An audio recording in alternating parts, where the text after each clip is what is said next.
Pour la 6e fois en moins d'1 an, la Station spatiale internationale a été obligée de dévier sa trajectoire pour éviter un débris spatial. Vendredi 10 novembre, des responsables d'agence spatiale russe Roscosmos ont indiqué avoir allumé les moteurs d'un vaisseau Progress amarré à l'ISS en raison d'un risque de collision. Une alerte critique alors même qu'au même moment, un vaisseau cargo était justement en route vers l'ISS pour ravitailler les astronautes à bord. Finalement, l'opération s'est déroulée comme prévu et le vaisseau cargo a pu rejoindre l'ISS en toute sécurité. Alors quand même, pour rappel, ce sont des centaines de milliers d'éclats de débris potentiellement dangereux qui circulent aujourd'hui dans l'espace, ceux d'une taille supérieure à 10 cm, capables de mettre en péril l'entièreté de la Station spatiale internationale, sont au nombre de 36 000 selon l'Agence spatiale européenne et on connaît aujourd'hui l'orbite et la trajectoire de près de la moitié d'entre eux seulement. Autre actualité, l'armée américaine a fait de nouveau appel à SpaceX pour la prochaine mission de son avion spatial robotique réutilisable X-37B. Le décollage est prévu le 7 décembre à bord d'un lanceur lourd Falcon Heavy. L'engin décollera depuis le centre spatial Kennedy en Floride. Sorte de drone géant aux allures de petites navettes spatiales. Le X-37B a effectué déjà 6 missions de très longue durée depuis 2010. La dernière s'est achevée en novembre 2022 après une durée record de 908 jours dans l'espace. Alors pour ce 7e vol, l'avion spatial embarque une mission dont le déroulement et le contenu demeurent sans surprise largement sous secret défense, mais le recours au Falcon Heavy contre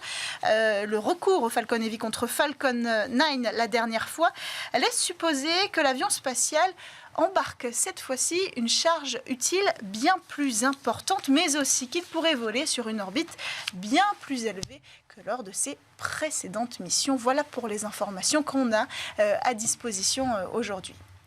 Dernière actualité. Selon plusieurs médias, dont le quotidien britannique The Telegraph, l'armée israélienne aurait réussi à détruire un missile balistique dans l'espace. Alors ce serait une première dans l'histoire militaire, mais qui n'a pas été confirmée par Tel Aviv aujourd'hui. Pour comprendre véritablement cette information et ses conséquences, on appelle tout de suite Jean-Daniel Testé, qui a répondu à notre call actu, général de brigade aérienne en 2e section et ancien commandant interarmée de l'espace et président aujourd'hui d'Aerospace Lab France. Bonjour, bienvenue dans Smart Space, Jean-Daniel Testé. Est-ce que vous connaissez les détails de cette interception? Est-ce que vous pouvez les décrypter pour nous?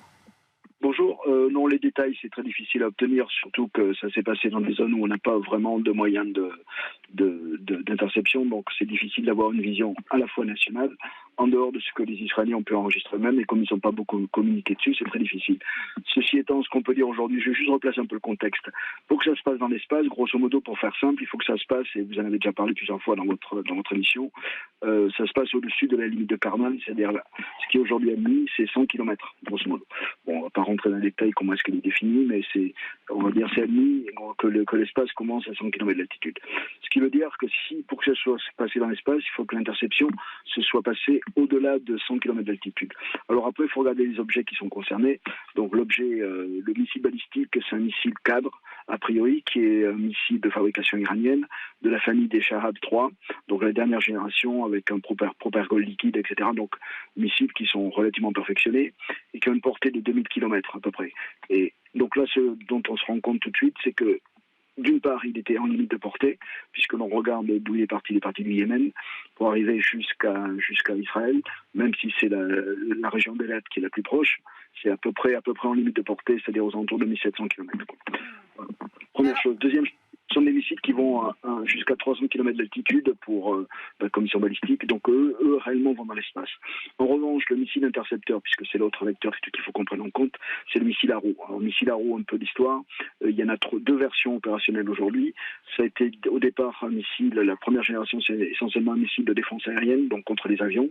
La deuxième génération, c'est celle qui nous concerne aujourd'hui, Arrow 2, avait incorporé une capacité antimissile, et la troisième génération sera beaucoup plus performante en antimissile. On ne sait pas encore quand est-ce qu'elle sera déployée. Sur l'Arrow 2 dont il est question aujourd'hui, son plafond d'interception serait aux alentours des 60 à 60 km d'altitude, donc là plutôt en dessous de la limite que l'on attribue d'habitude à la limite de l'espace. Donc pour moi, en regardant un petit peu les données, je vais dire de sources ouvertes parce que c'est difficile d'en avoir d'autres aujourd'hui, je pense que l'interception ne s'est pas passée dans l'espace, mais plutôt dans la haute atmosphère. Pas très loin de l'espace, mais quand même. Oui, c'est ce qui est surprenant, hein, parce que les différents médias qui ont porté cette information assuraient que ça avait été intercepté au-dessus des 100 km, donc cette fameuse ligne de Kármán. Ce qu'on comprend, ce que vous nous dites, c'est que la technologie israélienne ne le permettait pas. Le missile en question, bon, c'est pareil, c'est des données qui sont publiques. Donc, on peut toujours estimer que c'est peut-être un missile qui a été amélioré, mais bon, franchement, je veux dire, aujourd'hui, dans le contexte, je dirais, général du Moyen-Orient, lorsqu'on se défend, on utilise des missiles, on n'utilise pas des missiles expérimentaux, on utilise des missiles qui sont bons de tir, qui ont été déjà validés. Donc, là, à mon avis, l'interception s'est passée, mais dans l'atmosphère. Alors, pour qu'on comprenne les enjeux, Jean-Daniel Testé, qu'est-ce qui rendrait cette interception, si elle arrivait, si exceptionnelle? Alors, on comprend que ça n'est jamais arrivé, mais pourquoi? Qu'est-ce qui est si difficile? Alors, ce n'est jamais arrivé sur des missiles, bien entendu. Par contre, c'est déjà arrivé avec des satellites, vous avez tous en mémoire, et on a déjà parlé plusieurs fois aussi, des interceptions russes, chinoises et indiennes sur des satellites en fin de vie, en orbite basse. En l'occurrence, à l'époque, c'était des satellites qui étaient dans des orbites entre 300 et 400 km d'altitude. Et là, ce sont des missiles du même type, des missiles d'interception qui sont allés les chercher pour les détruire. Donc, simplement pour dire que cette capacité a déjà été utilisée, pas contre des missiles balistiques, mais contre des satellites. Et c'est celle-là qui est la plus dangereuse parce qu'elle produit des débris, elle est vraiment très destructrice. Et puis, c'est à prohiber.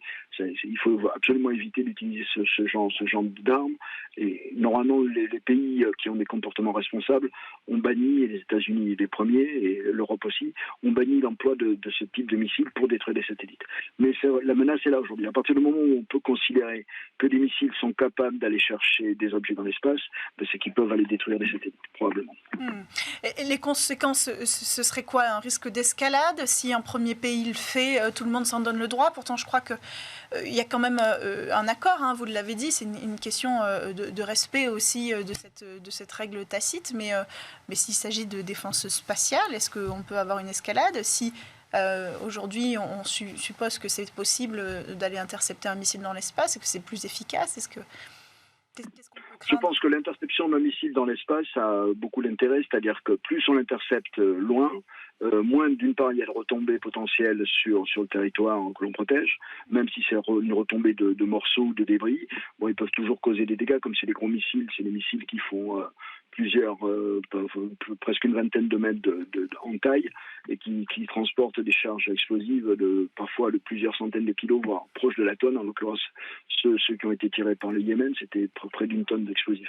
Donc en fait, on a tout intérêt à les détruire le plus loin possible, et détruire dans l'espace, c'est quasiment une garantie qu'il n'y ait pas d'objet létal qui retombe sur Terre. Donc c'est très, très important dans ce cas-là. Merci beaucoup, Jean-Daniel Testé, d'avoir répondu au Call Actu aujourd'hui pour nous éclairer sur cette information cruciale et qui demandera encore peut-être des éclairages dans les prochaines semaines dans Smart Space. On enchaîne, quant à nous, avec le Space Talk sur Bismart.